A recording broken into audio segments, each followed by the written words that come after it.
Bonjour à tous et bienvenue sur ma chaîne. Je suis Ace et sur cette chaîne, on va explorer ensemble différents aspects du programme Excel.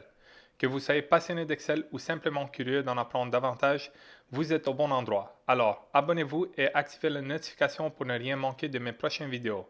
Et maintenant, sans plus attendre, passons au contenu de cette vidéo. Aujourd'hui, nous allons apprendre une des fonctions de base de Excel, la recherche V. Une recherche V est composée de 4 éléments. Qu'est-ce qu'on recherche? Où est-ce qu'on recherche? Le numéro de la colonne dans la table matrice où notre valeur se retrouve et si on veut retrouver la valeur la plus proche de notre réponse ou celle exacte. Faisons un exemple ensemble. Premièrement, commencez par sélectionner la case où on aimerait que notre réponse soit affichée. Tapez sur le clavier égal recherche V, ouvrez la parenthèse ou appuyez sur la touche Tab de votre clavier et sélectionnez la valeur qu'on veut rechercher. Dans ce cas, la population du Québec. Par la suite, sélectionnez la table matrice et le numéro de la colonne.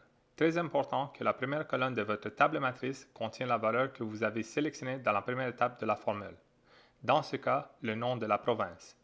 Et finalement, on veut la réponse exacte, alors on sélectionne 0.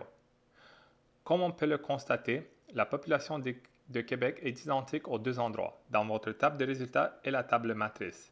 Maintenant, simplement remplir le reste de votre table pour obtenir l'autre résultat. Maintenant, je vous encourage à mettre cette vidéo en pause et essayez le deuxième exemple vous-même avant de comparer les résultats.